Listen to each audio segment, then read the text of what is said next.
Everybody, this is Brad from Johnson Small Engines, better known as a one-hand mechanic, if I can do what you can too. Today we are working on a Craftsman T240. I think it's the 200 series they call it. This is a 46-inch deck. It does have the Kohler 7000 series engine on it, which is a pretty nice engine in my eyes. It's been around for a few years now. This is a 22 horsepower twin-cylinder Kohler 7000 series. And we're gonna do how to service and maintain the tractor. So what we have to do right now is I'm going to show you the tools that we need, but also I'm going to actually take this outside, warm it up to change the oil, and we'll go from there. Okay, so the tools we need today, some kind of a hanging device. I use a wire, and that'll be for the blade engagement cable. I'm going to use two different styles of scrapers today. 2 quarts of 10W30, a grease gun. We have the pre-filter number here for the pre-filter. It is a Kohler 10-083-10-S. We have 2 spark plugs, the Kohler oil filter. We have a couple things back here. We have an air compressor. We have your chuck to check your air gauge. We have battery terminal protector. So this is never seize. Back over here we have, this is actually the tool that's going to help level the mower deck. A spark plug gap tool. The Briggs & Stratton fuel filter, right here is the numbers. It'll also be somewhere in the description. We have many wrenches, 9/16, 7/16 for the batteries, 9/16 will be for the gauge wheels. A 5/8 socket, we skipped over the flashlight over here. This is a flashlight. 8mm socket, 9/16, 5/8, 15/16 for the blade nut. We have my electric ratchet that I always use. A couple 3/8 extensions, 1/4 inch ratchet, 3/8 ratchet. This is a 15/16 crowfoot. This is what I use for the oil drain, to tighten the oil drain up. You can either use a wrench, 15/16, or if you have a crow's foot, it's a little bit easier. Many different pliers. We have the needle nose, the regular pliers, and a pair of cutters. This is a nice fuel shutoff tool that I use. You can get these at Harbor Freight. I do use the electric impacts. I'm not going to be using much today because I want to show you to do it manually. A breaker bar to get your blades off. Try to get as much extension breaker bars as you can. That'll just give you that much more leverage. Oil filter wrench. My clip tool. It helps me out a lot for getting a lot of things undone. Fuel filters, etc. Couple wrenches. The 3/4 inch wrenches we're going to need for adjusting the mower deck. A pry bar is definitely helpful. And I have many blocks I'll be using, but that pretty much covers it for the tools. Now let's get to it. Okay, so it was outside for about 5-10 minutes to warm up the oil. First thing I want to show you today is take off your hood before you start the service. This is actually, this is an MTD tractor, and Craftsman put their name on it. This is just like the, it should be very close to the XT1 Cub Cadet. And the only difference in this one and the other one is that the steering's a little bit different, but I'll show you that in a little bit. But you gotta you gotta pull the wiring off the headlights, which is right here, and there's a little clip right there that you push, and it should just pull out, like so. All right, and then when you take the hood up, you just basically lift it up until it's sitting on itself right here, and then pull straight up. Actually, lean it forward a little bit, pull straight up. Now I like this because what I wanna show you here is, right here, where the brackets are, this is a nice beefy bracket, okay? And actually, it looks like you can actually replace these. This looks like it's a sleeve that'll go in there. And then this slides into the bracket right here on the engine side. So it's real easy when you put them back in. You just line them up, and it should slide right in. Just line them both up, like that, and then it slides in. Again, just pick it up out of there, on the ground you go. Okay, so to change the oil, we have to take the mower deck off, and we're going to take the mower deck off anyway to change the oil, and we got to sharpen the blades. So what you want to do is you want to put the mower deck all the way in the furthest down position. Okay, this is your mower deck height adjustment. And as you can see, when the wheels hit the ground on this one, it stops about 2.5. Now, how you adjust your mower deck wheels is a little weird. I don't do it the way the textbook tells you to do it, but the textbook tells you to put your mower deck in the cutting position you desire. So let's just say you like 2.5. Okay, so you come down to your wheels. Now your wheels are supposed to be 1/4 to 1/2 inch off the floor, off the ground. And they tell you to do this on a hard surface, and he did adjust them to about a ½ an inch off the ground. But as you can see, this is a brand new machine. It's only 6 months old, I think, or maybe a year and 6 months, but the wheels are all wobbling. And this one here, this is actually hitting the ground, so that's not even adjusted properly. But if you see on this side here, you have all the holes here. There's many different holes, and he has it all the way on the furthest hole down. I don't like this at all. Yes, the deck is cutting at 2.5 inches from the blade to the ground, which is right here. But you can, like, obviously the front end's not high enough, and it's running on the ground. These wheels are gonna fall off, and it's because he adjusted it probably properly to the manual. But what I do is I move these wheels just about, I put them a little bit under the mower deck itself.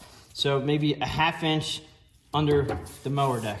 And that will give you a little bit of bounce when the deck hits the ground. So you do not actually, the blade will not gouge into the ground. As long as your deck wheels are down below the mower deck, ½ inch to 1 inch, you should be able to raise and lower your mower deck where you like it, cut the grass where you like it, and when you do get low, the mower deck wheels will be there to hit the ground because they're anti-scout wheels. They're not designed to run on the ground. So I'm gonna go ahead and raise these up once we get the mower deck off. It may make this a little bit hard to get the mower deck off because the wheels are down, and we can't get the mower deck down any further than this. It's set at 2.5, and we're already hitting the ground. But put your handle all the way down, okay? And then that'll loosen up your pivots to be able to get these pins out. This is the first pin we gotta get out right here, and then we have the front pin in the front. Now, what I do before anything is I'm gonna take off the bracket in the front, which is under here. This bracket actually is a guide for your belt. This bracket is, some people tell me that they can take it off the front here and then they can wiggle it underneath there, and it's just a pain in the butt. And actually, yeah, it is hard, and you can ruin the belt too. So what I'm gonna do is, this is an 8mm bolt, or no, it's an 8mm socket. This goes across the other side. Now we're gonna go to the other side, and I'm gonna mark where it's in the frame. Now, it's a little bit hard to see, but this guy right here, that's the other side of that bracket. And what I'm gonna do is, I'm gonna mark the frame where the hole is with a silver marker. Now there's a hole here, there's a hole here. I don't want you to get confused and put it in the wrong hole. I've seen other frames where there's holes all over the place. So you just wanna make sure you put it back in the right spot. So at this point, I'm gonna take off that bracket.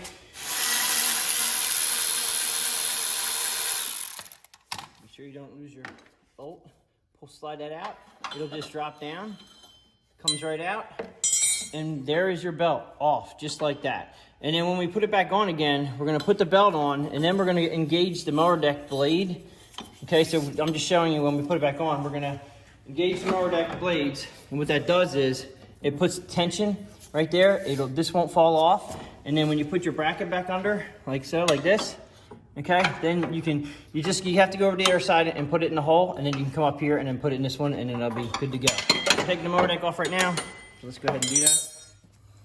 Okay, so since we're in the front here, we're gonna take off this clip right here. So we're gonna just pull the pin out, push that off, move your deck a little bit here and push that off. And then, so you don't, if you drive the tractor around, you wanna make sure you take that out the front. Okay, so we're gonna go to the back and take off this pin right here. All right, I'm gonna go ahead and, this one's a little trickier because you have to you got bars in the way here, but go ahead and take that off just like so. And then what I do is I lift up on the mower deck a little bit just to make this a little bit looser. And then I pick it out, I put it up on top like that. And then I go around the other side and do it on the other side. Okay, so this is the other side. I'm gonna go ahead and just wiggle it out. These are a little tricky. I like the clips, they don't come undone, but they're a little tricky to get out sometimes. And then again, oh, that one just came right out. The wheels being up so high made this loose. If this is tight on the machine, on the mower deck, just pick up the mower deck a little bit with your one hand and then get that off like that. Now at that point, we have the brackets above the deck. Now we're gonna go ahead and lift the mower deck up. That'll get those brackets out of the way. So now the brackets are out of the way, we should be able to slide this mower deck out. And we also have to take off the blade engagement cable. Okay, so the blade engagement cable is right here. This is a little tricky, okay, because if you go back behind here, which you're not gonna be able to see, there's a little bracket that this cable goes through. So what I'm gonna do is pull the mower deck out to a point that I can work on it. We just have to wiggle this out to where we can get this clip off right here. And this clip right there, that's one I don't like. That clip there, that's tricky to get to. You don't want to pull the deck out too far because, all right, so there, I just got it right off there. Now what you can do is you pull the cable out, back, pull it backwards, and then it has a little slot. So that's when you put it back in, just make sure you put it back in like that. Now we have to get it off the mower deck itself. So I'm gonna pull the mower deck out a little bit more. All right, now you gotta get the spring out of this groove right here. It's not so easy. Sometimes you can take a pair of pliers and pull up on this. Right, but so they do give you a 3/8 hole right here, and if you use your ratchet with a extension, you can actually use your leverage to pull that spring out of the way. I don't think it's it's as easy as using your hand on this side, but then the spring is real easy to get it on and off right here, like that. And then you're gonna do vice versa when you put it back on again. Now, I am holding tension on that, so that's spring loaded right there, okay? So it just makes it easy to get your spring off. Okay, so this is where I'll take my wire, I'll just hook it onto the hook, bring this up over this way, and I just wanna get it out of the way and make sure I don't roll it over. I need a little bit longer of a piece of wire, just to hang this out of the way, just like so. And you gotta be careful. It's just a very small cable, and you just need to get it out of the way so you can work on the tractor.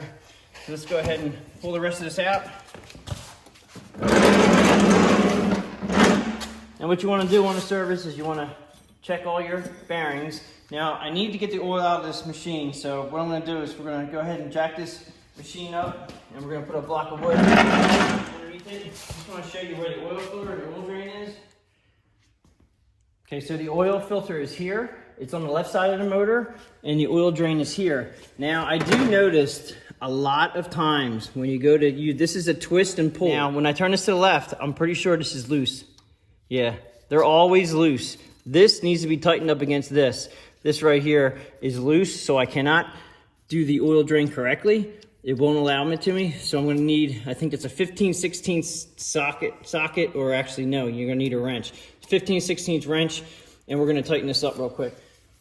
Okay, you can use a 15/16 wrench, but it's extremely hard to get in there. So what I'm gonna do is, I'm gonna loosen this up and drain the oil. We're gonna take the oil filter off, and then we're gonna tighten this up. I just couldn't, that's exactly what you need to do. You can see how it clips in right there. That's actually in the off position, okay? And then when you turn it a little bit to the left and you pull this out, it's gonna drain. All right, so we're not gonna do that quite yet, but I needed to get that collar a little bit tighter. I can't really get a wrench in there real well, but until we get this oil filter off, it's a little bit tough. I tightened up a little bit right there. We're gonna go ahead and jack this thing up. We'll jack the tractor up and get it ready for the oil drain. Okay, so when I use a small jack I have, and I'm just gonna jack up the back of the tractor, I'm gonna just jack up the bottom of the transmission, just be careful. Trying to lean the tractor to the left side so I can drain the oil a bit quicker. I'm putting a 6x6 block under there, and it's, I mean, you can use whatever you have at home. And I'm gonna go around to the front. Where I took out the rod to the front mower deck hanger, I'm actually gonna use that pivot underneath the tractor, and I'm gonna jack it up right there. We can turn, we'll make this lean very hard to the side that we're draining the oil on. I'm just gonna leave that jack there. Now, this is what we're gonna use. We have 2 quarts of oil. Manual says for the 7000 series, 22 horse, it says 2 quarts, 1.9 liters. But it's probably, I don't know if it's gonna take all 2 quarts, but I would just start with 2 quarts of oil. You can use whatever oil. I'm gonna use 10W30, it does say in the manual. For temperature ranges, 10W30 is the highest temperature range. And you just wanna make sure that you have the API services in SN, and that's good oil. I mean, you don't have to go crazy with your oil, just regular 10W30 oil with that API. There, yeah, API. So you're gonna put about 1/4 to 1/2, fill up your oil filter. Let that soak in. I usually splash a little on the side, so what I'm gonna do is I'm gonna just put a little bit of oil, and if you're very sensitive to oil, or if you don't want oil touching your skin, I would definitely wear gloves. And then I just move this thing around a while. I usually let it sit for a few minutes, but this is the video part we gotta get to. I'm gonna go ahead and drain the oil. All right, so this used to be an antifreeze bottle, and I cut it open, put a little slit in it for pouring reasons. This was a quart jug that I used. This is gonna help us take the oil filter off without making a mess. You're definitely gonna need some rags. If you have access to the tube that goes with this oil drain, I'm not sure if the tractors come with it, so put a comment below if you guys bought the tractor new, if this came with your tractor, because this is the quick change oil disconnect. It comes with the tractor, and these you can buy as a kit, and these come with it. That's how I acquired these. But this is what I do, so I'm not sure. You need a hose that's gonna fit perfectly over this, or you can just be really careful and you can just drain it like that. I use the hose just because it makes it easier for me. So put the hose on the end, turn this to the left, and then be very careful. I've seen these actually pop off the end. You just want to take it out about a quarter to a half inch right there. It just comes away from the back. Now, as you can see, it's draining. Now, if we want to let this drain a little bit faster, sometimes by pulling the oil dipstick out, it'll actually make it drain a little bit quicker, because the air flows in, the air flows out pretty quick. So we're gonna let this set up and let this drain for a while. Now, while we're gonna let this drain, we're gonna go ahead, since we're at the fuel filter right here. Okay, this is a normal fuel filter that came with it. This is actually a Kohler fuel filter. And just so you know, all of the part numbers for a lot of stuff for the machine, maintenance-wise, is in the hood. Let me show you. It has a little graph here. It gives you the model of your machine, and it also gives you the blades. Now, all these part numbers here, well, the ones that say KH, that's Kohler, and the other ones, the 942, these are MTD part numbers. All right, this is made by MTD. So these are the numbers you need for everything over here. Okay, I'm also gonna have them, I also had them on the descriptions up on the bench. So just a little bit of information there. Now we're gonna go ahead and take this off. You're gonna need to crimp your fuel line here. Okay, this is the inline fuel clamp, and it's really nice to use. It's pretty easy. Just crimp it, pull this little bar thing back here, and that crimps it tight. You can get them at Harbor Freight. Fuel line clamp must slide back out of the way. This one too. Now this one is going to be, I try to twist them to see if they'll actually break loose inside the fuel line, and actually this one did. If you twist the fuel filter, sometimes they'll break loose from the fuel line. Sometimes they can get really tight. Now, if this fuel filter is what I think it is, it's going to have an extra long end on it. One's 1/4 inch and one's 5/16. I don't like these fuel filters because they expand the fuel line bigger than they really should be, but we'll see when I get it off. Then I use this is my clip fastener tool, which I love. I use it for all my videos when I just come to it. Now, you're gonna have fuel coming all over the place, and it's gonna be, the fuel filter is gonna drain out. Definitely, if you're worried about your ground, if you're doing this on asphalt, it can eat up your asphalt, so be careful, and it's gonna possibly spray, or it might lash out at you, depending on if we can do this gently. You guys out there with 2 hands, you'll be able to grab the fuel line on one side and just pull. Now this one does have the extended fuel filter, which I don't like. It actually looks like they made them a little bit smaller. So this might be 1/4 inch right here. And then the last little bit is 5/16, which means you don't need, as you can see over here, you don't need to come all the way up. The other old ones, the ones from John Deere, those come with the 5/16. So this is actually nicer, and actually that's why I was able to pull it off. If you twist it on this side, you don't need to have the fuel clamp on this side, because this goes to the fuel pump, which you're still going to have a whole bunch of fuel right here that's going to come out. I'm going to go ahead and use my tool right here to help me out a little bit to get it started. And all you do, I'm just pushing left and right. This one was tough. All right, so just remember, you're going to have fuel dripping all over the place. That's why I have the rag there. Now this is a super long fuel filter, and I do like the fact that they went smaller on the inside there. It looks like it's a 1/4 inch. Go ahead and toss that one off. Now I'm just checking right here to make sure the fuel line is going to be long enough for the fuel filler that we're gonna put on. Just wanna make sure that we have enough length. If I needed to, what I'd do is I would lengthen this side here, or I can lengthen the side to the tank, but I'm pretty sure we'll be okay. Now this fuel filler I like to use because one, it shows you which way it goes with the arrow. It always goes with the flow. So the arrow, it shows the flow. So you're coming from the tank, you're gonna line up this way, and it's clear. So you're gonna be able to turn this and be able to see, you know, how much dirt and debris you're getting from your tank. And there is plenty of fuel lines, so it's not gonna, and this one here, you're just gonna push in all the way. If you need to go to hose clamps, you might wanna go to hose clamps. Just, these clamps are nice and they're quick, but hose clamps you can tighten, regular hose clamps you can actually tighten with a nut driver. And then once we get that on there, go ahead and let that go. Now, don't be concerned that you're not seeing any fuel coming through here. Trust me, it'll fill up eventually. It's not really gonna make a difference. You know, this is actually, the gas tank is here. A lot of these have fuel pumps. This one has a fuel pump and they come from the back of the tractor. This one obviously is just gravity fed, but the fuel pump's on the engine because these engines are used on many applications, and it's fine. All right, so that's perfect. We're gonna just let that go. Since we're here, we're gonna go ahead and take this one spark plug out. This is a twin cylinder. And you can just pop these off. Just be careful, all right? And then that's a 5/8 socket. 5/8, I'm using a 5/8 spark plug socket. And probably need an extension on there, but this one wasn't on too tight. Go ahead and put an extension on here, make it a little bit easier to take off.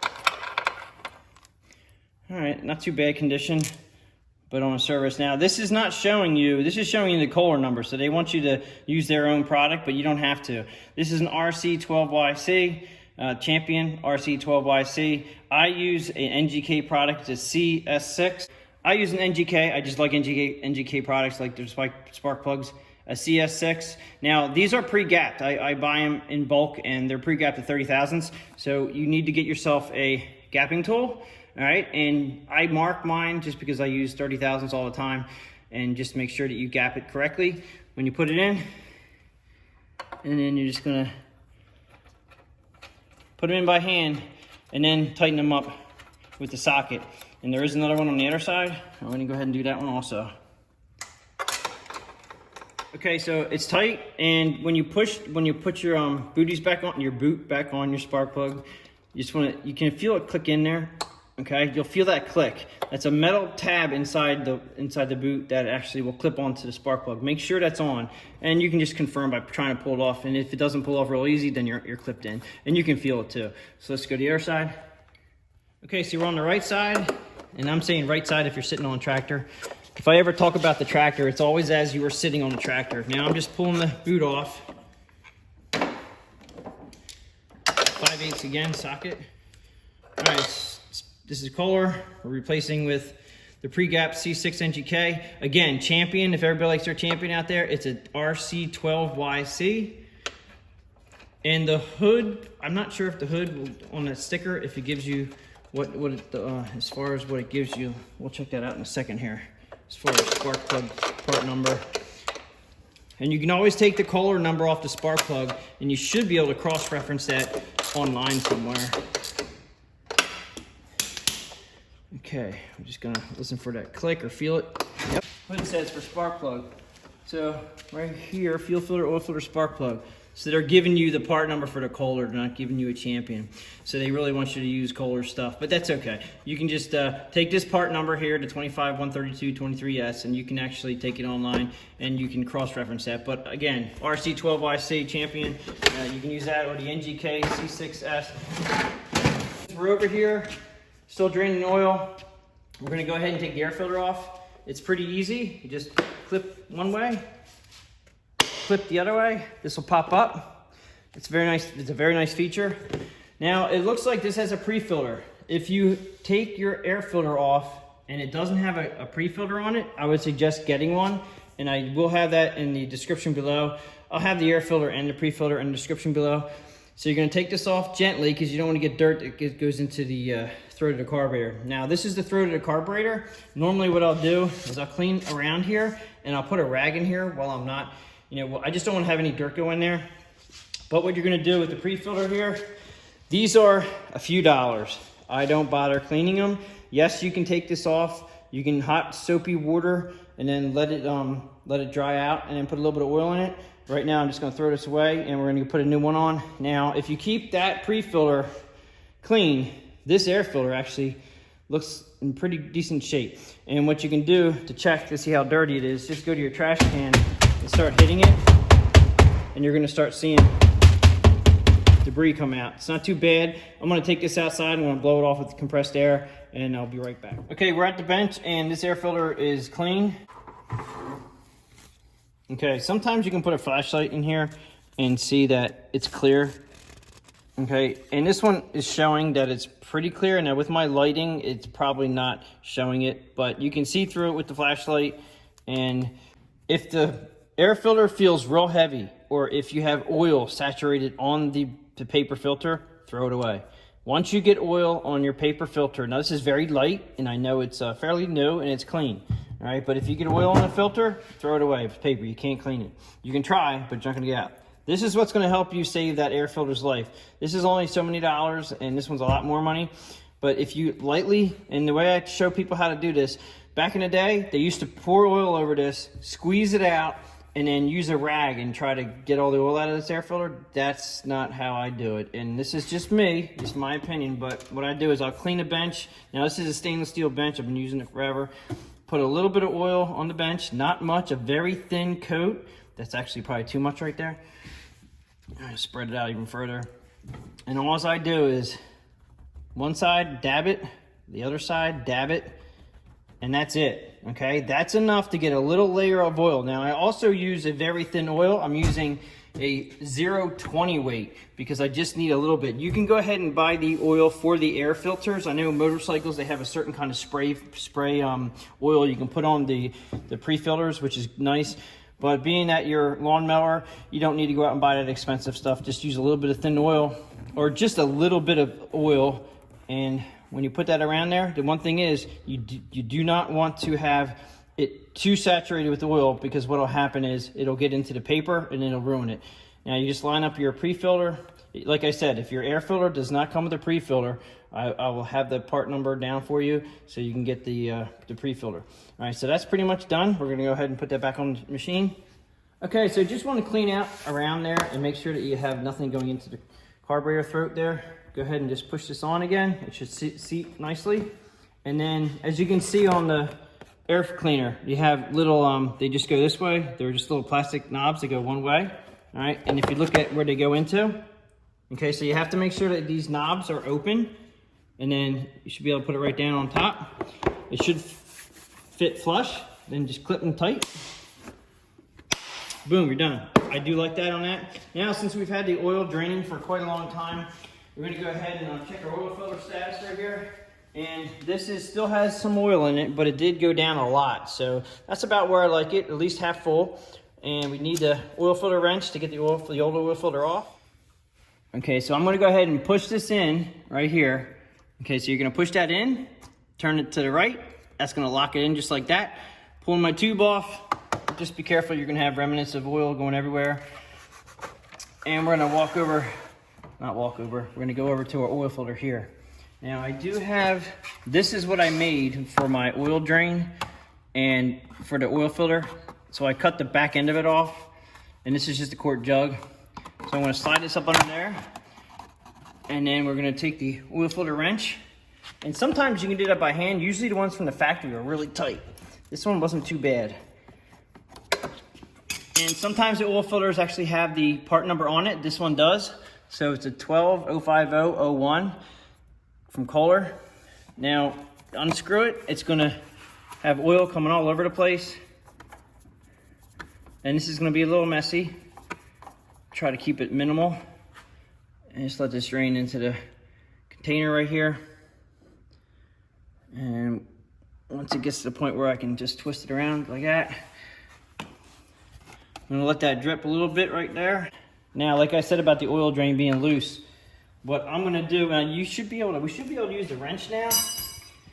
All right, so the wrench is 15/16, and just gonna try to tighten this. This is really loose. This is factory loose. They all seem to be loose that way.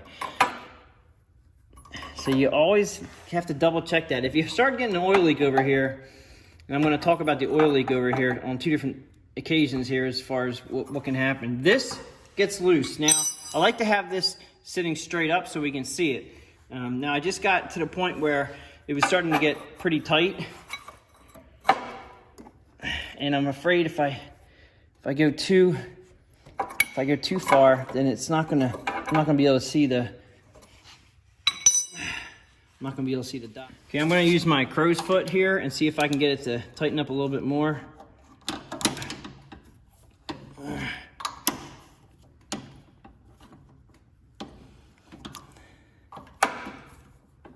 All right, that's very snug. That should take care of it. That was actually very loose. I don't know how they're doing this at the factory. Make sure, you're gonna have a little bit of drippage from here, but make sure you put the cap back on here, like that. Now the oil filter, when you do, as far as the oil leakage, you can have oil seepage coming from this, and just be careful. This is nice that they actually extended a tube here from the block to put this into. Sometimes these were just bolted right into the block, and it was a little bit harder to get to. So they thought about that first this time. Now you can leak it from here, or if your oil filter, be careful with this. This is just a rubber O-ring here. Sometimes they'll stick onto the frame. So make sure that your other oil filter has, your old oil filter has the gasket on it. And when you put the new one on, so they don't press against each other. Because if you do it by accident, you can have a big leak right there. So obviously it's not on here. We're gonna go ahead and screw this on. It's just clockwise, all the way in. And I just turn them on by hand and just make sure they're extremely snug. Really snug. You don't want them backing off. So that was pretty straightforward. Now at this point, I'm gonna go check, I'm gonna turn the key on and see how many hours are on it. Okay, so we're gonna turn the ignition on to the on right before crank. Now what that does is it brings up two things. It brings up the voltage and then it brings up your hours. So this has 42.8 hours. I'm gonna go ahead and turn the key off. Okay, so what I like to do is I like to put the hours down on the oil filter so you know 42.8 hours is when it was done, and you can put the date on there also.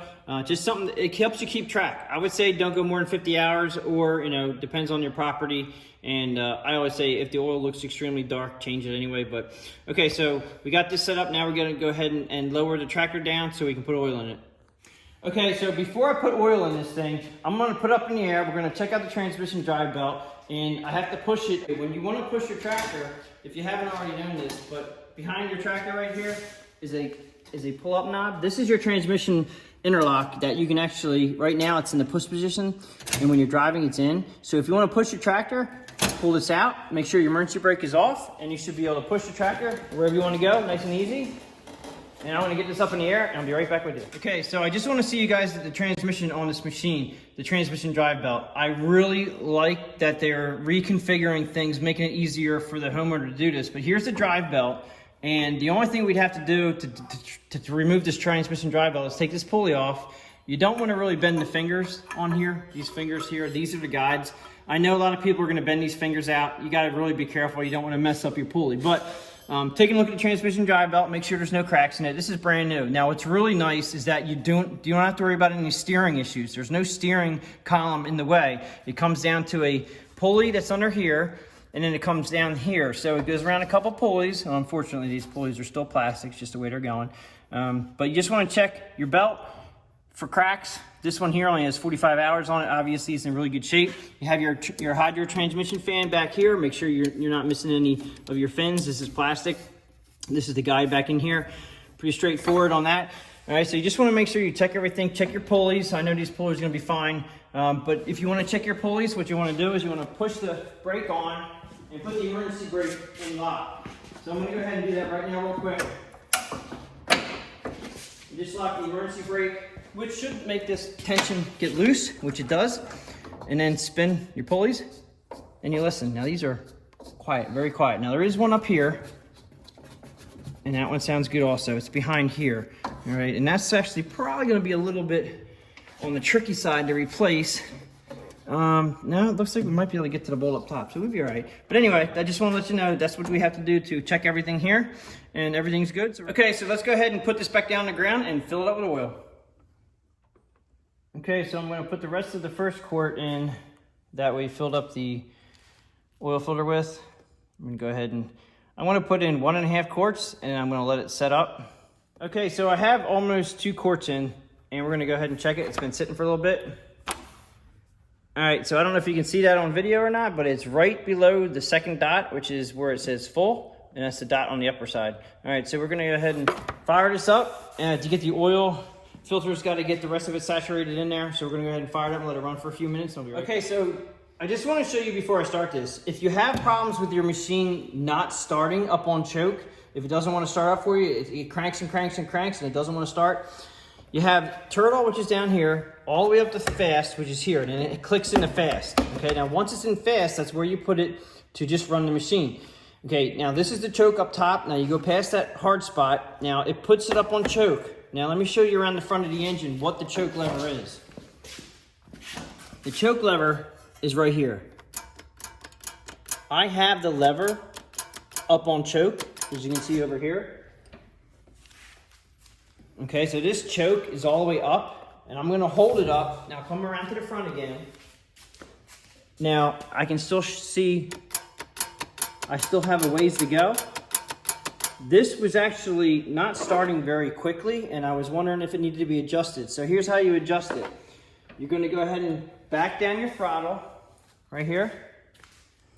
You're gonna back it down to fast. You're gonna come around to the throttle. Okay, now the throttle is on fast. This is your throttle cable right here.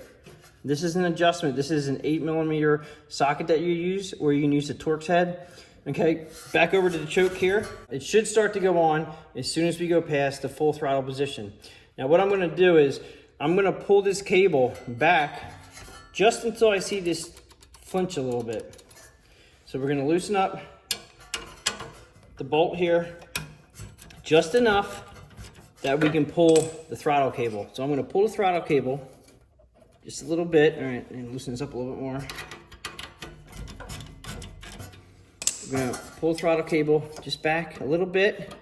Now, if you watch over here where the throttle, where the choke is, we're gonna pull it back right until it just starts. So right there is right about where it's gonna start going up. We want it right before that. All right, so right there, we're gonna go ahead and tighten this up. Whoops, just went back a little bit.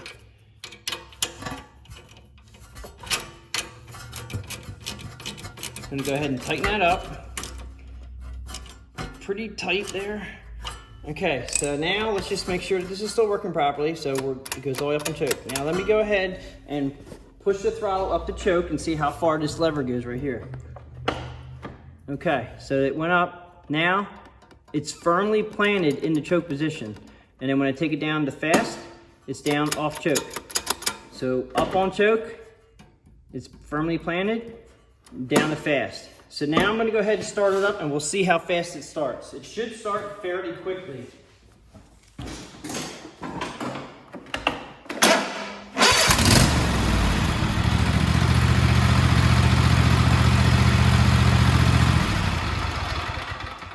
There you have it. This thing starts up real quick now. We'll do it one more time.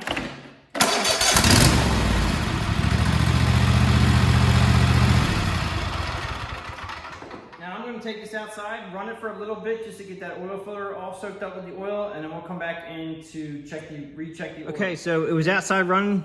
I want to see how far down it goes.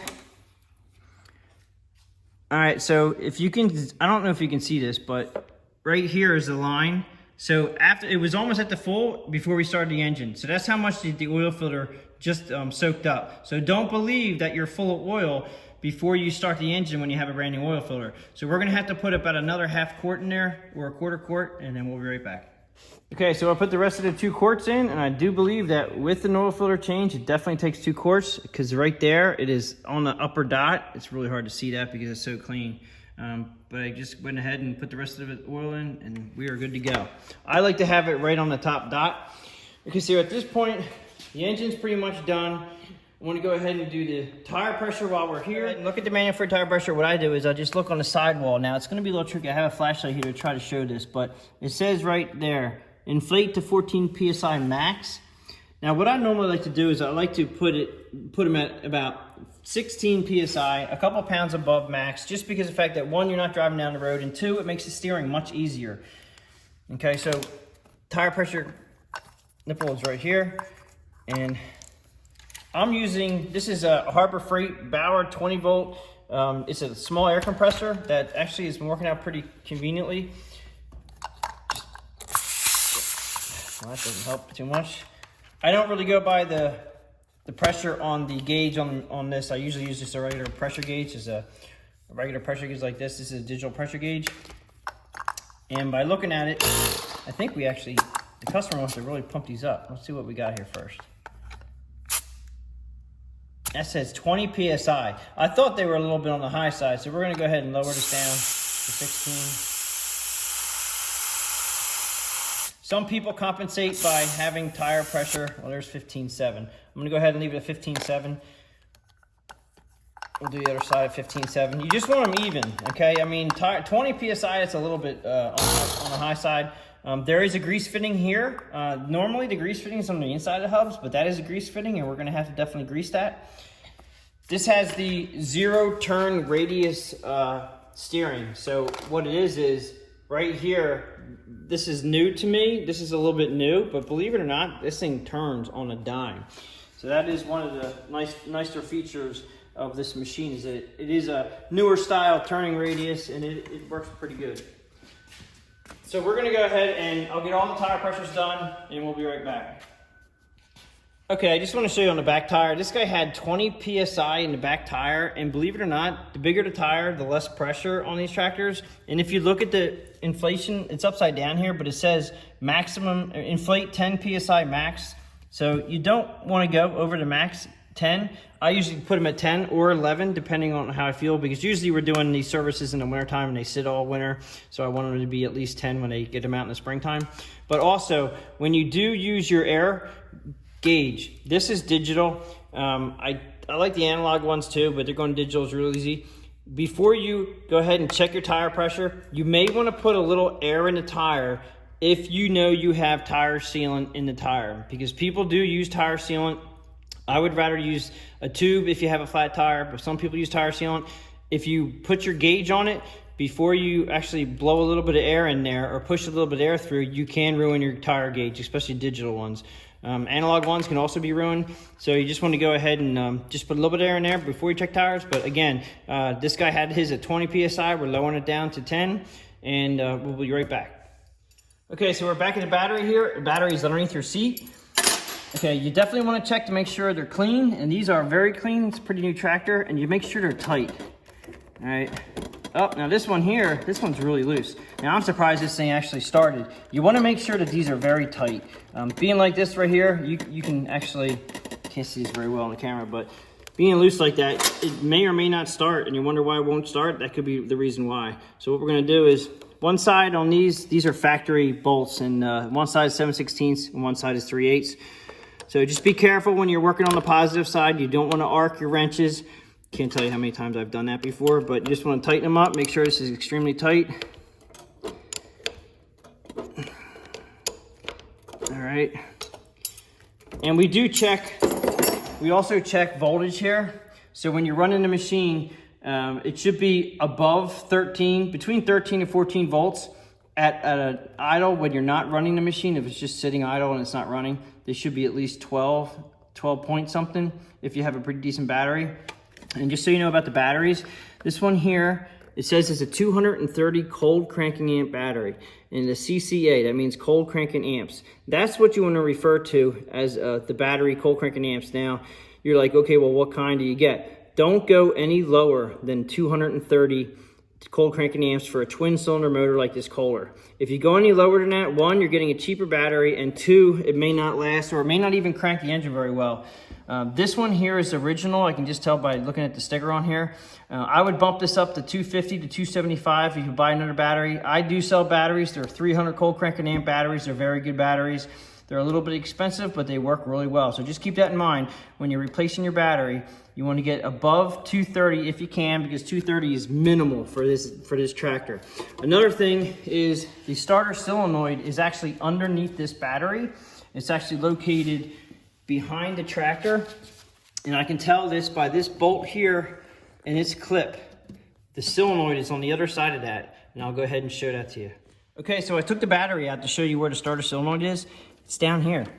This is ridiculous. I cannot believe they put the starter solenoid down here. This red wire right here goes to your starter solenoid. So if you're looking for your starter solenoid, it's actually bolted to the back of your frame. So you're gonna have to take your battery out. You're gonna have to get down in there. And what it is I'm pretty sure you come around the back here. I'm not positive, but I'm thinking that you can take off this bolt right here, and the starter solenoid, one piece of it is that. The other one is the bolt that holds it in. So I'm pretty sure that you can take this off, and then the starter solenoid will come out. I just want to show you guys for reference where the starter solenoid is. Okay, I did forget to show you that you definitely want to put some kind of a spray or some people put petroleum jelly on there. It keeps the corrosion down on very bumpy circumstances. The batteries are pretty much sealed now, so it may not be as popular as before, but I tend to try to put some kind of protector on the terminals to help everything. Okay, so now we're at the mower deck. What you want to do is you want to check your pulleys by spinning them, and you'll know when they're bad. And you want to make sure that there's nothing too out of the ordinary. Like everything looks good right here. I do want to show you, if you can see from above, you see how this wheel is bent? This is not straight. All right, I'm going to put a block underneath this thing, and even this back one here. This is because he adjusted the wheels down, and he may have been textbook correct. He got the mower deck where he wanted it to cut, then he put the wheels down to the position which is 1/4 to 1/2 inch above the ground level. But they're just, as far as I'm concerned, this is what happens. One, I can tell you right now, these wheels, look, that's loose.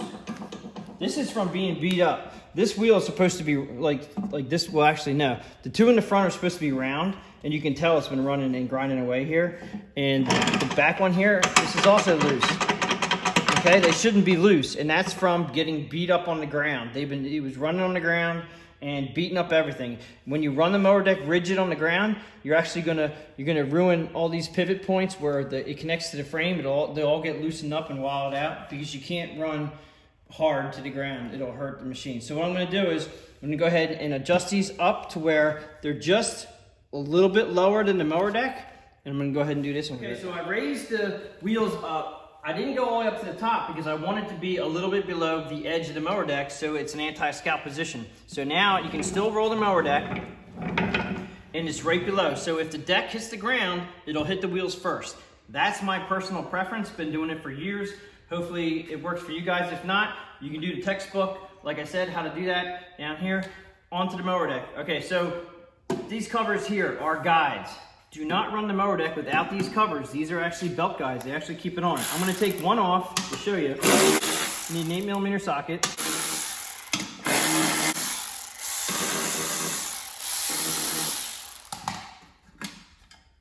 Okay, when you turn this upside down, okay, basically what it does, now this one's actually running pretty good. You can see a little scuff mark here, a little scuff mark here. That is from when the belt, now I'm taking these covers off to show you, but also the accumulation of debris that goes underneath these mowers is ridiculous as far as these covers go.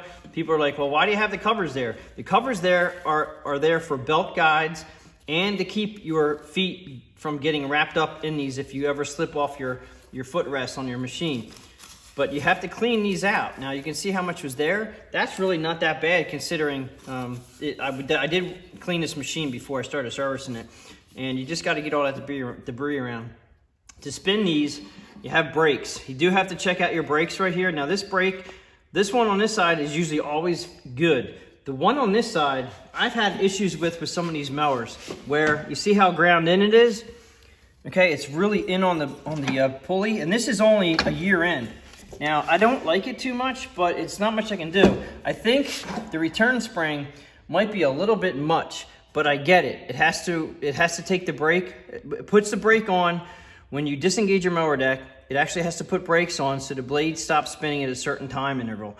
Not sure exactly how many seconds that is, but this I've seen a lot, and there's not much you can do.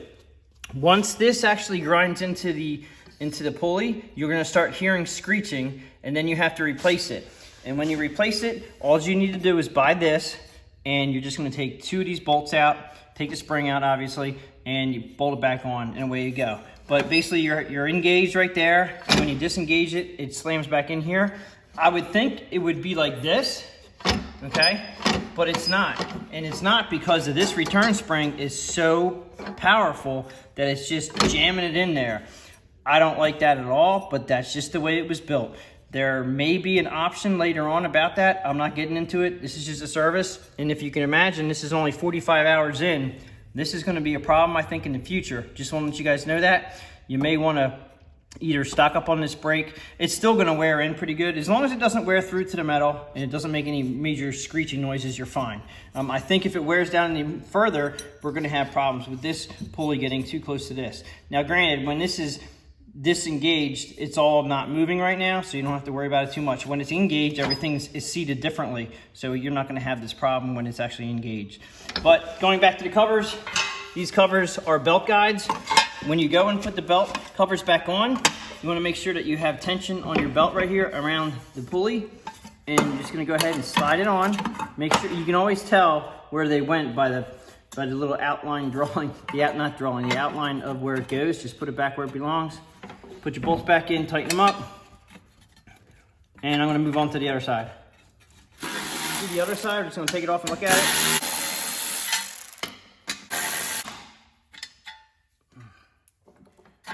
Okay, all right, so it looks pretty clean under here. You're gonna spin the pulleys, and I know these are probably gonna be fine, but you just go ahead and engage the mower deck, and you can spin, you can take the belt off if you want to, and then get this out of the way here. Go ahead and spin this, nice and smooth. If you hear a loud growling noise, a growling noise, like bearings being dry, not good. I'm gonna go ahead and put this back on now. Just gotta make sure that your belts are lined up properly when you put your cover back on.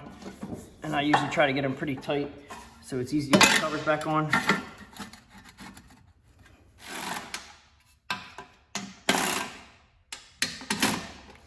Okay, so this little bit of debris here, I'm gonna go ahead and I'll take this outside probably and blow this off, but we wanna go ahead and turn this upside down right now and check out the blades. Now I'm gonna go ahead, since we have the two bars right here, I'm gonna use them, and we're gonna set this down on its back. I'm gonna put a 6x on this side down on the floor so these pulleys will not hit the ground. Okay, so I have the deck upside down, and the first thing I notice, what I do is I put the blades together, and this guy here has a bent deck. All right, if you can see that the blade it comes straight across here and it actually dips underneath this blade. It's about 1/8 of an inch off. It might actually be, and what you can do is make sure you spin the blades around to check both sides. Okay, now this one, it's still down. And then you flip the other side around. Okay, it's still, this side is up. So this blade here, it's either this side or this side is bent, but I'm pretty sure it looks like this has folded down. So now we have to straighten this mower deck out. It's not a big deal. You may be able to get away with that, but that right there is a good enough gap. I don't like it. I like the blades to be up straight across like that. This one is down where you really want it to be straight across like that. All right, now I'm gonna take the blades off, make sure the blades aren't bent, because if the blades are bent, we'll just go ahead and replace them. If not, we're gonna have to straighten the deck. And I do have if you put new blades on and they're still not straight, how to straighten your mower deck. I'll have that in a link in the description below. I'm gonna go ahead and take off these blades right here now. I'm gonna go ahead and do this manually for you guys without an air gun or without a electric impact. So you guys at home would know how to do this. Going to go ahead and get a block of wood that we can put, now of course you want to scrape off all this grass, but I'm going to put a block of wood in here. I'm going to get the size socket and I'll be right back. Okay, so the nut on this blade bolt is a 15/16, so I'm going to use a 15/16 deep socket. That's just because I have an impact that's deep. A shallow socket would probably be a little bit better. I'm using a 4x4 block of wood. Now remember, lefty loosey, righty tighty, so counterclockwise takes them off. I have 2 pipes that I use, 1 big breaker bar. And you may not think you need all this, but trust me, these things are tight. So what you want to do, and you may need somebody to actually help you hold the mower deck. So now I just have to get good leverage, but I have to try to get this off without using anything See, that's tight. And what I'm gonna do is, I'm gonna put my extender on it, and I'm probably looking at about 5 feet right here. I'm holding the mower deck with my 1 foot here, and I'm gonna go just like that. Now, that was a lot easier than trying to grunt. The longer you can go, the easier it comes off. Once you get it cracked, you'll be able to take it off. I'm gonna go ahead and do the other one. Now, the other one's a little more tricky because it's going this counterclockwise, and there's nowhere to really rest. All right, so here we go. I'm just gonna go ahead and put that. I'm used to using the electric impacts, but for you guys out there, just get as much leverage as you possibly can get to get these things off. And I'm gonna get on the other side so I can hold my body against the mower deck. So my left leg is gonna hold this mower deck here. I'm gonna go ahead and put my cheater pipe on here with the breaker bar, counterclockwise. Now this is tight. That was tight. Okay. Once you get it cracked, you're good. If you can use an electric impact, you're much better off. So the way I'm gonna figure out if the blades are bent is you're gonna need to scrape them clean, and then you're gonna put them on top of each other. Now, just a little known trick. If you scrape these blades super clean, you should be able to locate a part number on the blade or go to the hood. The hood should have blade part numbers for you. These blades, I may or may not be able to find the part number. Now, I'm also have to clean these because when you clean them and sharpen them, if you want to balance them correctly, if you want to balance these blades correctly, you got to have them clean so there's no debris on them. And these blades are, I'm not going to be able to find the part number. You can always go online and look up all your parts online at a Sears Parts Direct website, and then get all your part numbers. They will be, for the tractor, there'll be MTD part numbers, and for the engine, they're probably going to be Kohler numbers. Sometimes you can see the imprint of the, this has been in rust, a little too rusty. That'll be a problem. I'm going to clean this one off here. I use 2 different scrapers because this is great. This is a mower deck scraper, and they're a little too flexible for me, but they're really great at getting into nooks and crannies of the mower deck, like that. They really scrape around. This is designed for the mower deck. This one is not, but it's nice and firm, so it'll get a lot of the hard stuff off. Let's go ahead and put them on top of each other. Now, I can see already that his blades are bent. Right here, it drooped down. I don't even know how that actually happened.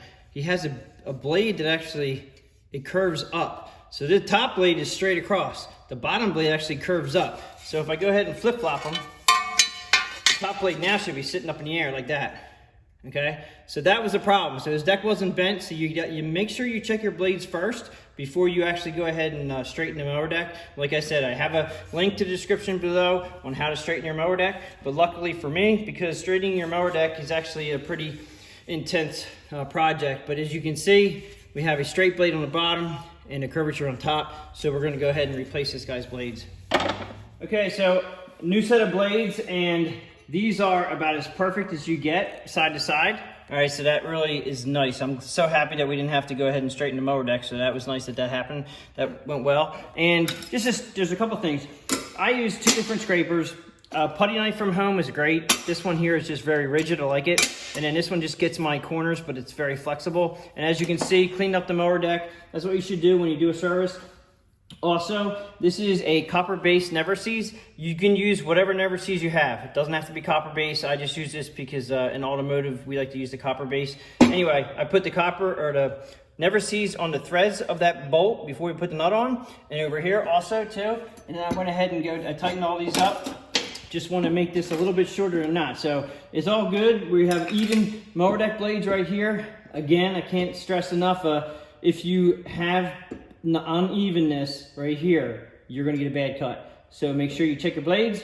If you have to straighten the mower deck, like I said, I have a link in the description below. We're going to go ahead and flip this over. We're going to reinstall it. and I'll show you how to reinstall it right now. Okay, I do want to show you the zero turn steering on this, and this is new to me right here, the way this front end suspension is. But when you turn the steering wheel all the way right, look at how tight the wheels turn. That's pretty nice. And I would assume, yep, the other sides are nice. That is a nice feature on this. We'll see how it holds up through the years. It's something new to me. Okay, so as far as greasing the front suspension, you have a grease fitting right here. This is a pretty heavy duty axle, which is pretty nice. I like it. The hub here where it holds the axle right here to pivot, that is pretty thick, and hopefully that will hold up during time, but we'll see. And then basically you just have to give this a couple of pumps of grease until, usually I wait for it to come out somewhere, and it came out down here. Wipe that off. Gonna go over to the other side, turn the steering wheel. And again, down here, usually try to clean that up a little bit before you get into that. Sometimes you got to prick the little Zerk fitting. There's a little teeny check ball right there, and sometimes the paint will not allow you to get grease in there. But go ahead and I usually pump it. That's 4 or 5. Well, I just heard it come out. So that took about 6 pumps right there. That was pretty empty. Clean it up. Now you do have them on this one. You have a grease fitting in the front of the wheel right here. I'm not too sure about that. I think that might be plastic. We'll see how this works. Well, it's taking grease. I just heard it come out. I just listened for it. A little too much there. I'm going to go ahead and do the other side real quick. I guess it's nice that the grease fitting is on this side, which is easier than doing it on the inside of the hub, like a lot of them are. I just saw the cap come up. It means the grease is there. All right. Go ahead and put this mower deck underneath. Okay, so we're gonna put the mower deck back on, and since I had this off, we're gonna go ahead and put it through the center. There's a mount, you can't miss it. The mount is right here in the front. This is what I was using to jack it up on too. So you put that back in there. I'm gonna actually leave it out a little bit so the mower deck doesn't get held up. If you do this on concrete or asphalt, it'll be a lot easier. And slide it under just into the point where we can get our cable on. Now we do have to put the blade engagement cable back on. All right, this is right here, and this has to go in here, okay? And they show it going down like this. Now, I have noticed that just by pushing hard on the top of this, it'll go in. And I just learned that from, you can do this and put it in, but if you just push down from the top, there's a big enough gap in there that it'll just go in. And then once that's in like that, you're gonna push it in a little bit more. And then you have to put the clip on with the cable, and the cable is so short it's very hard to get an angle, but you gotta twist it and then get it up straight. You gotta put the mower deck in. Now it's in. Now we gotta get the clip on. Okay, so I turn this around so the hole's up in the air, and that gives me a little bit easier access to this hole. And these clip pins are definitely tight, but you just have to get it in there and get it clipped on one way or the other. It just helps prevent it from coming out. All right, so there it is, it's in. We're gonna go ahead and push the mower deck. We just had to be really careful because that cable is very tight. Now you push the mower deck in to where you line up. Okay, so you push the mower deck in to where this is the one bracket that's gonna come up here. Now, we have these up in the air right now. We're gonna go ahead and put your mower deck all the way in the farthest down position as you can get it. Like so. And then we're gonna have to pick up the mower deck to get this rear hole to line up with the bracket because we did lower these wheels, so now we have to raise the mower deck. An easy way to raise the mower deck is a very long pry bar. Put it underneath the back of the mower deck and then just pry up on it, and then you can use the one arm to keep the leverage up. Go ahead and locate the hole the hole in the arm.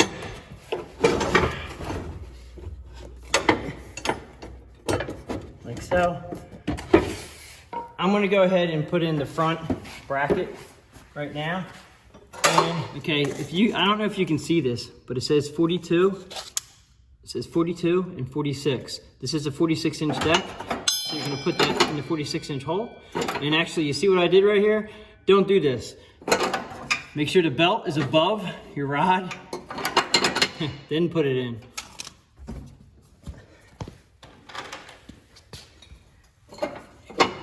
We'll put the clip pin in, like so. I'm gonna go ahead and do the clip pin on the back side. These guys here, and I use a pair of pliers to help me out because it just makes it easier to go ahead and push it in. Now we gotta go around to the other side. The other side is usually much easier. Okay, so we're not even close back here, right? You see there's a slot, there's a hole, and here's the pivot. So we have to move the mower deck back. Not too bad, just put it on there like so. And I'm gonna go ahead and push this back on, like that. Now we wanna go ahead and put the mower deck belt back on. So we're gonna put the mower deck belt on the front engine pulley right here. Okay, make sure that everything is around your pulleys the way it should be. Make sure that everything is correct and they're sitting properly. Now you're gonna go ahead and engage your mower deck. So I'm gonna engage the mower deck. That will tighten up my belt. Make sure everything is the way it's supposed to be. Check all your pulleys. Now I'm gonna go ahead and put this bracket on. Okay, so this bracket here is gonna be what keeps the front belt from falling off where the engine pulley is. So where we have this line that we made earlier, we're gonna go ahead and slide this up. We're just gonna put the stud in there just like so, and we're just gonna leave it hang if we can. Just leave it hang like that. Then we're gonna go around to the other side. Since it's hanging just like this, okay, so what I do is I push in towards the other side. I push in just a little bit so we don't lose it. Bring it up, pull it out a little bit, slide it up in there. You're just gonna line up your bolt, 8mm socket, get it tightened up. Then you're just gonna double check where your belt is running. Make sure your belt is on the inside of this bracket on both sides. I can tell just by my fingers everything's good. And the blade's still engaged. So right now what you wanna do is disengage the mower deck. We're gonna raise the mower deck up. I'm gonna take this outside, I'm gonna run it, we're gonna come back in, and we're gonna level the mower deck. Okay, so level the mower deck out, you wanna make sure your tire pressures are right, which we already did. This is a tool that we use to level the mower deck. Okay, I'm gonna actually make sure that the mower deck height is up to 3 inches. Okay, so I have it set at 3. You can set it wherever you want. I just set it for the video purposes at 3. I'm gonna use this tool. Now the way this tool works is you set it on the floor and then you put the tip right here at the bottom of the blade and then you read it over here and that tells you how high it is off the ground. All right, so I'm gonna lift on this side. It's easy to do with the shield here. And we're front to back. I always do front to back, which means you're doing the front and the back. And you don't want it any more than 1/4 inch down in the front. So we're gonna go ahead and try this now. And what I do is I'll put it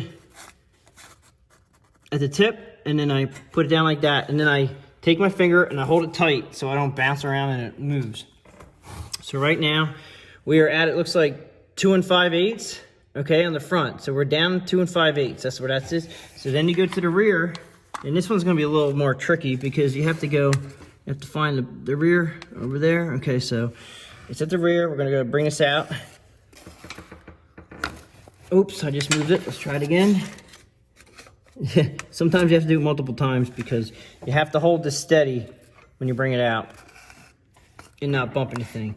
All right, now this is showing a little over 3. This is a little bit beyond 3 right there. So we went from 2 5/8 to a little more than 3. That's a lot. We don't want, yeah, it's way more than we want. We want 1/4 inch or less. So what we're gonna do is we're gonna move the front end up, plus the fact that if you remember, our deck height adjustment gauge is actually at 3 inches.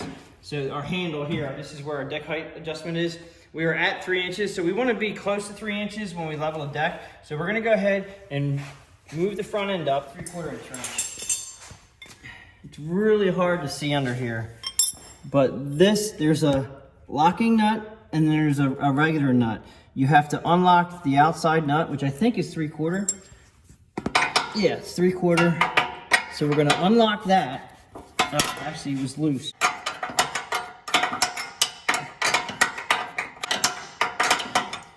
Okay, so now we're gonna check. Okay, so we're close to 3. Let's see what the back is. just about the same. So we're pretty much even, okay? And I like to double check to make sure. Okay, so right there. And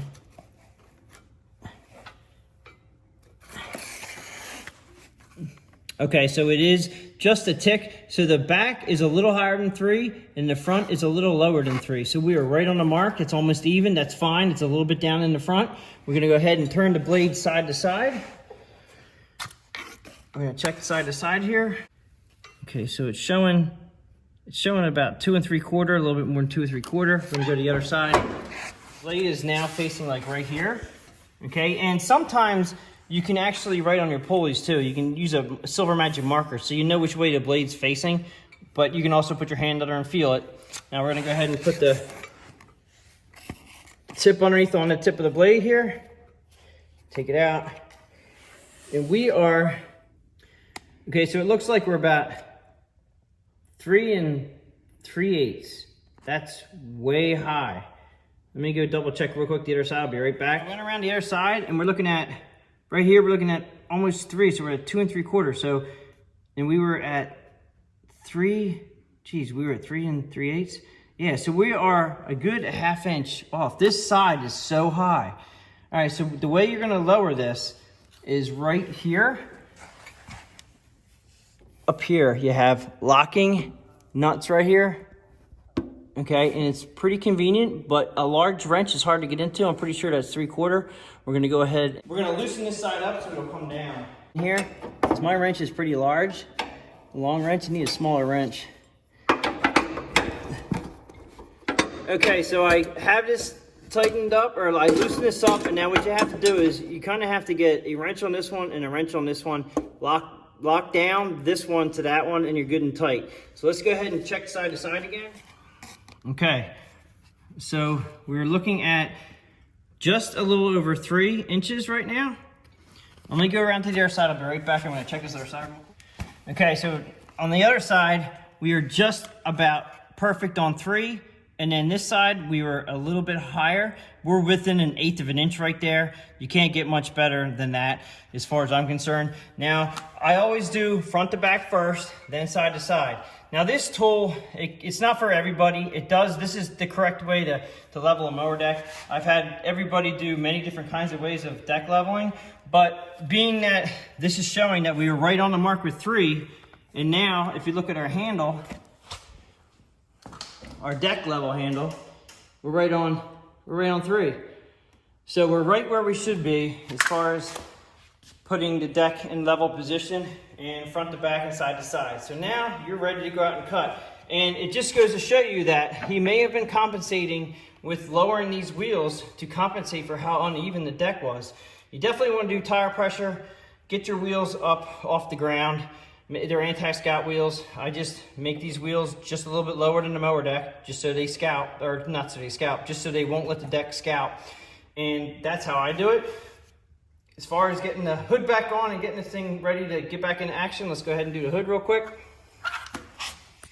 Okay, and don't forget, we did raise the mower deck up, so we have to tighten up the nut, the locking nut in the front. And I did have to really run in that lower nut a lot. So you just snug it up to the front, snug it up to the nut in the front of itself, and then you're gonna get, and you have to do this with the rear too. Okay, so now it's snug, and I'm gonna put the wrench on the inside is 3/4, and we're gonna get another wrench on the outside. We're gonna go ahead and tighten it up. So now they're locked together, and it should be good to go. Okay, again, just to show you, putting the hood on is fairly easy. Just line up the slots. All right, just line up the slots, let them slide in, shut it one time, bring it back out, open it up, and you're gonna come around and you're gonna just make sure you do not forget to plug in your headlights.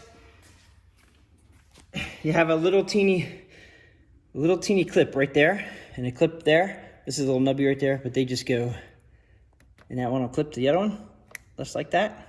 Boom, you're done. Okay, so that pretty much sums it up to how to service and maintain your Craftsman tractor. This is a Series 200, it's a T240. If you have any questions or comments, please leave them below. If you like this video, please give it a thumbs up. Please subscribe, tell your friends about my channel, and I will catch you on the next one.